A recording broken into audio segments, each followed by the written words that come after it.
Sri Lankans are not ready anymore to give these people who ruined our country another place. We are not ready to give an open check to them. We should not give a blank check to them. We should be asking them what they are doing. I want to advise you. This country needs a change, not a normal change.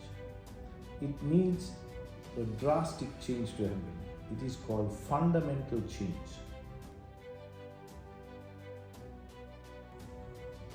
Today is 8th of September 2024.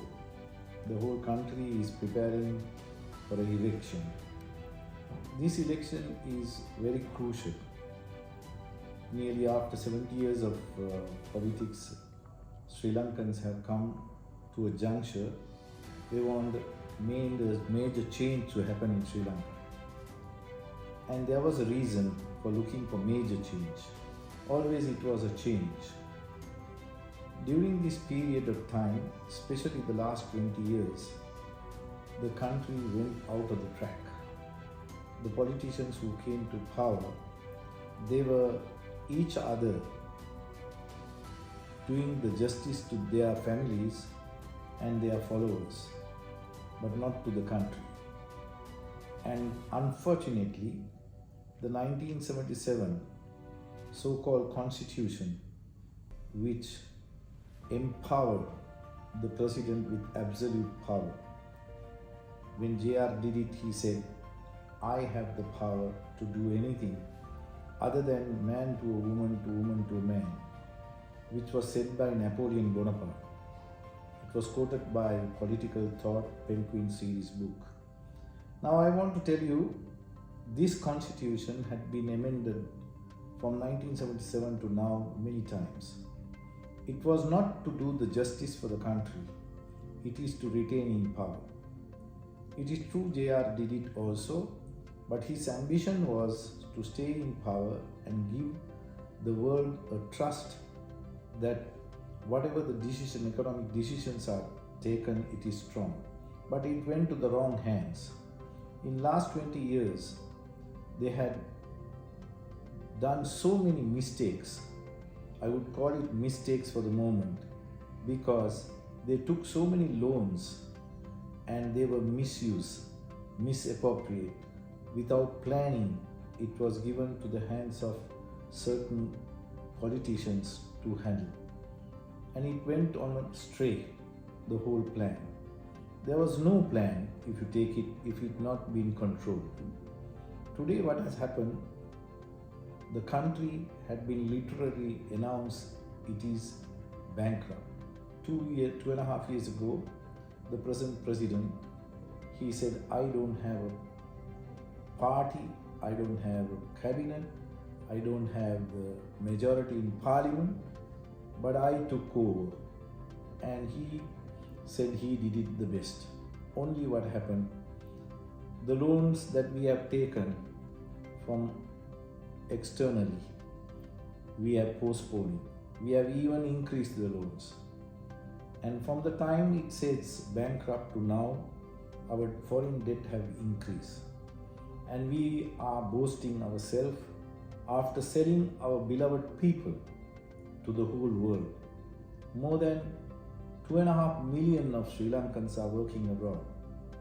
They were separated from their spouses, they are separated from their children. Not only that, they sacrificed their even assets to go abroad. Today, they want to come back. And people have so much of faith to come back. And they want to help the country. So they are ready for this election. They want to come back and even vote. Unfortunately, the situation is so bad. If we don't elect the right people, we will not be able to overcome with the situation.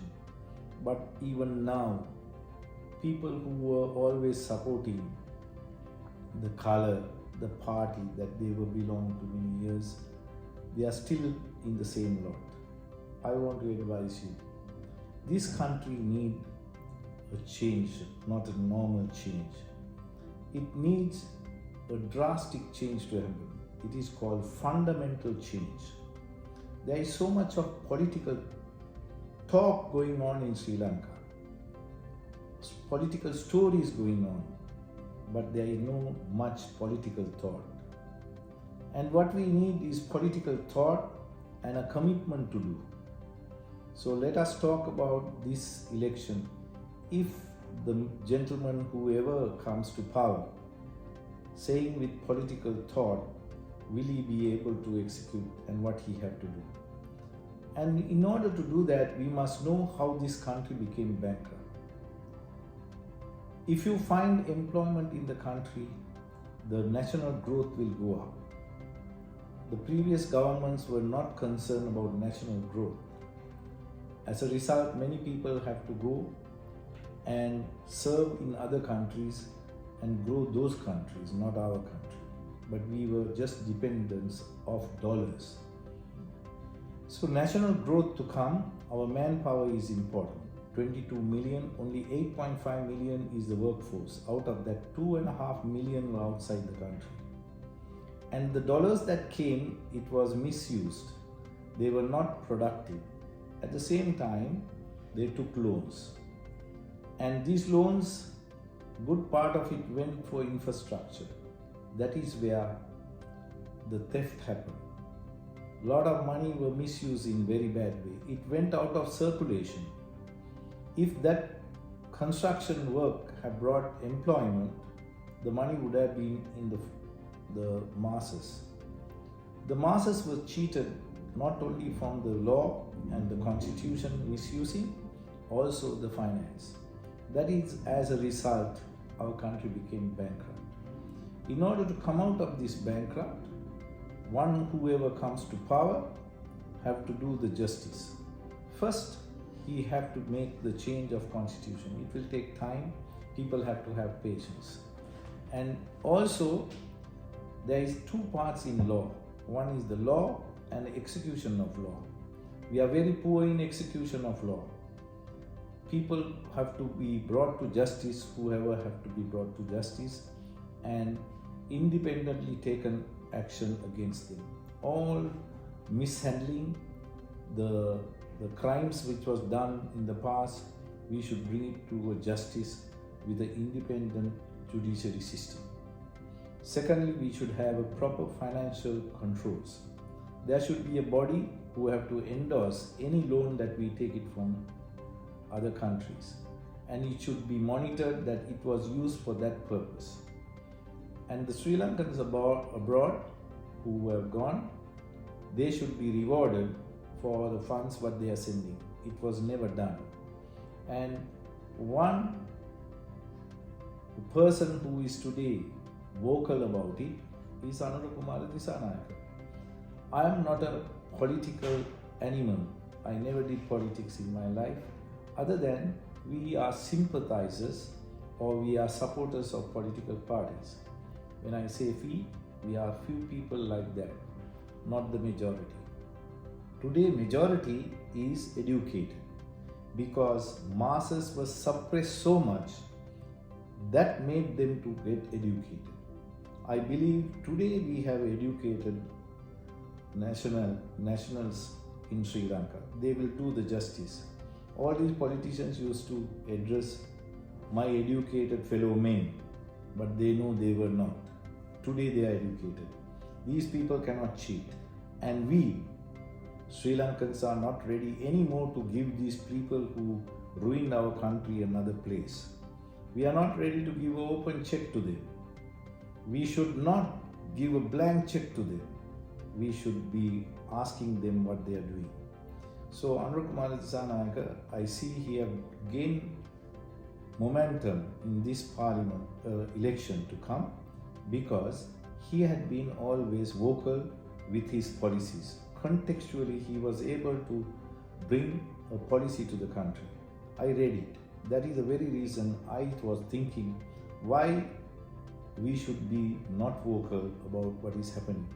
As educated people, we should not eat our tongue. We should explicitly convey the message to the people. We have a duty to do that.